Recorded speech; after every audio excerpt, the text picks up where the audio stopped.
Let's consider now the first part of the second principle of justice. And so this is or what people call the fair equality of opportunity principle. It holds, let me move that really quick. It holds that social and economic inequalities should be attached to offices and positions open to all under conditions of fair equality of opportunity. And so the idea is something like this. If there are going to be social and economic inequalities, according to Rawls, according to this principle, those inequalities need to be attached to certain offices or positions that everyone is fairly has a fair opportunity to acquire. What exactly does that mean? A little bit more concretely. Take something like the position of a CEO, right? In our society, the way things work, CEOs get a lot of money. That's an inequality. They get way more money than I get, for example, and that the majority of you will ever get. Yeah, CEOs make more than just about everybody, but also there's a fair amount of prestige or honor or reputation, whatever you want to call it, that goes with that, right? Someone who is the CEO of a large company, say, of a major company, right? There's a lot of kind of honor and respect paid to that person. Everybody takes them very seriously, and everybody wants to know what they think about X, Y, or Z, or whatever, right? They're kind of like celebrities, something like that, right? And so social and economic inequalities attached to that position, they're afforded more respect than, say, a philosophy instructor. They're afforded a lot more money than a philosophy instructor. Yeah. Rawls is saying that's could be okay so long as, right, it's permissible to have these kinds of economic and social inequalities where certain people are given more power or honor or respect and certain people are given more wealth or income, so long as those inequalities are attached to offices and positions that are open to all, that everybody has a fair opportunity to acquire. See more exactly what this means, let me give you some illustrations of the idea. So let's take as our illustration the position of a CEO. And let's say a company is looking to hire a new CEO. And so they're conducting interviews. Yeah. Interviews for the new CEO of a company. And of course, right, these economic and social inequalities are going to attach to this position. Whoever acquires this position, whoever fills the position, they're going to earn a lot of money and they're going to earn a lot of prestige or respect from other people in society and so on, right? Okay, so we have an interview then for a CEO. And let's say I show up for the interview because, as I was just talking about, right, philosophy instructors, they don't exactly, they're not going to be they don't need multiple bank accounts in the Cayman Islands or anything like that to make everything work, right? And it's not like anybody really cares that much about them, right? So I want all the prestige and money. I want it all. And so I show up for this interview. Okay, fine. Now let's say the first question they ask me concerns my ethnicity or what my ethnic background is. Where did my great grandparents come from? Where did they emigrate from? And as is in fact the case, I'm half Polish, so I tell the people, I don't know, I'm a bunch of things, but majority, I suppose, right? The most Polish. Now, let's say their reaction to that is, well, no way are we hiring you then. We don't hire Polish people here. This job's not for you, right? And so I am passed over for this position to which social and economic inequalities are attached, right? There's a lot of money and a lot of respect that goes with this job, and I'm passed over because of my ethnic background, because I'm Polish, say, or my whatever, my what is it, nationality, whatever, wherever my my great great grandparents and so on came from. I'm passed over. Rawls would say that I haven't been given a fair opportunity, that this was unjust. I was passed over for this characteristic that I have that's irrelevant to the job at issue, and so this would be a position, or position, it's not really an office, to which significant economic and social inequalities are attached, but which I'm not given a fair opportunity for. Right? I was passed over merely because of this irrelevant fact about myself, namely my ethnic background. That's unjust. That's not a fair opportunity. And we could more examples like this, right? And you can think of your own likely, but here's just one more.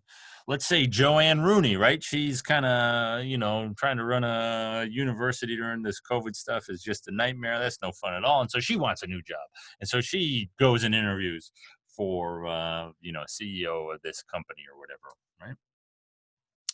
And let's say just right off the bat, the interviewers say, nope, no thanks. We're not going to, women can't be CEOs. We're not going to hire women for that, right? Again, Rawls would want to say that is unjust. That Joanne Rooney in this particular case, Joanne Rooney was denied this opportunity unfairly, right? It's an arbitrary characteristic, arbitrary as far as the performance of the job is concerned. Being what your gender is arbitrary for your performance of the job. And so to eliminate someone from consideration for the position because of their gender, that's not fair.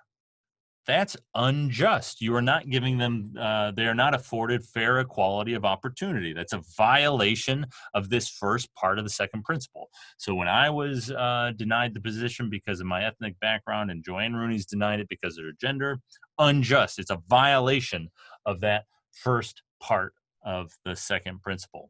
And you can imagine, you could multiply examples on your own, right? So somebody's passed over for this position because of their race or because of their sexual orientation or because of their religion and so on, right?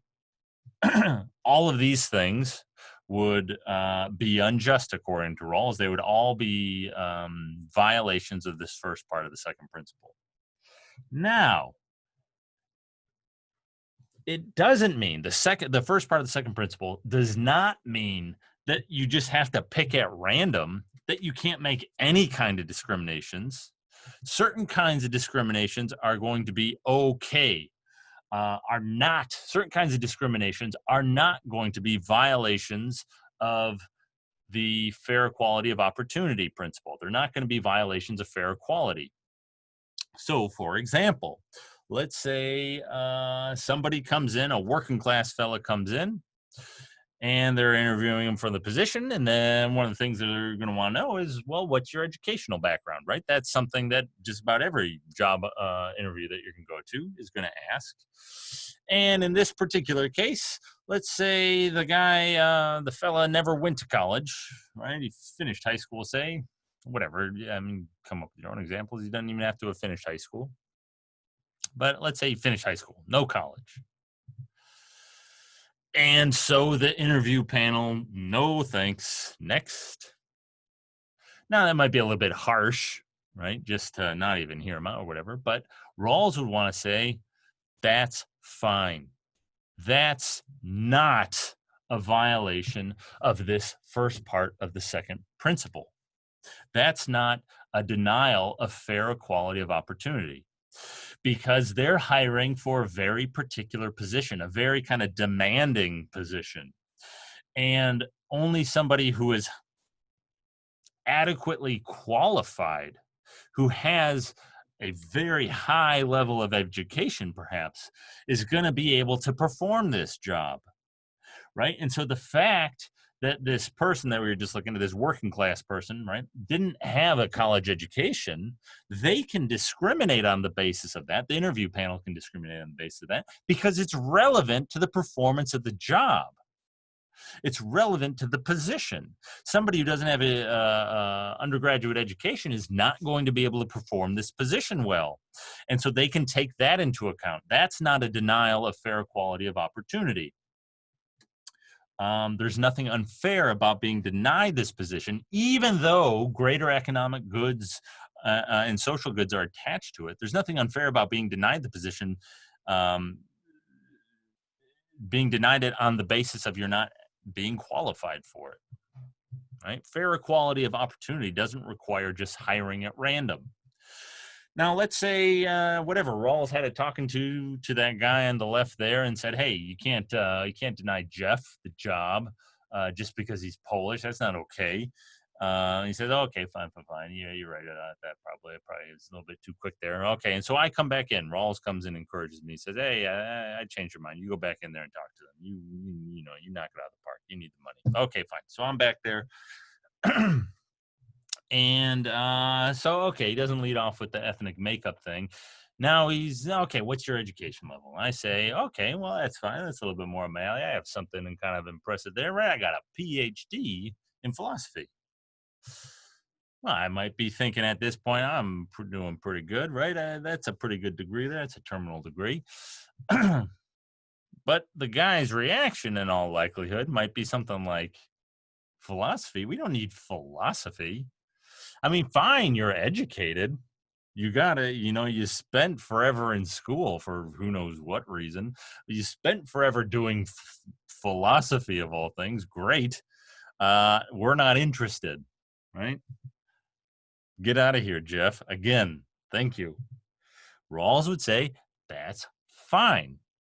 In this case, not giving me the job is not a denial of fair equality of opportunity. It's not a violation of the principle, because while in this case I'm educated, so I got to step up on, say, the working class guy who didn't go to college. I'm not educated in the right things. I haven't developed the right skills and abilities for the job, right? They can take that into account. So not just level of education, but what particular skills or abilities do you have?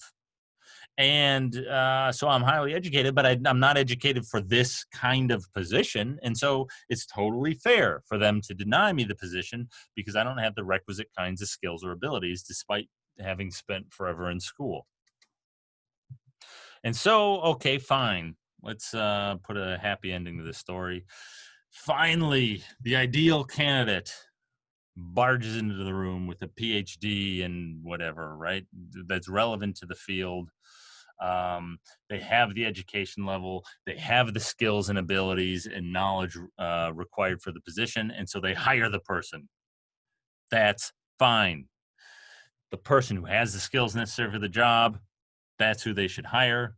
And somebody with those kinds of credentials say, right, that's fine. And so fair equality of opportunity doesn't require throwing a dart at random and, at a stack of applications or something like that. It doesn't require randomly selecting applicants for a position. It requires selecting them only on the basis of qualities, skills, traits, abilities that are relevant to the performance of the task at issue. And so an interview panel for a CEO where there are significant economic and social inequalities attached to the position can take into account those kinds of things in making their decisions. And so they can be very selective. That's not a violation of justice. That's not a violation of Rawls's second principle, or the first part of Rawls's second principle, I should say.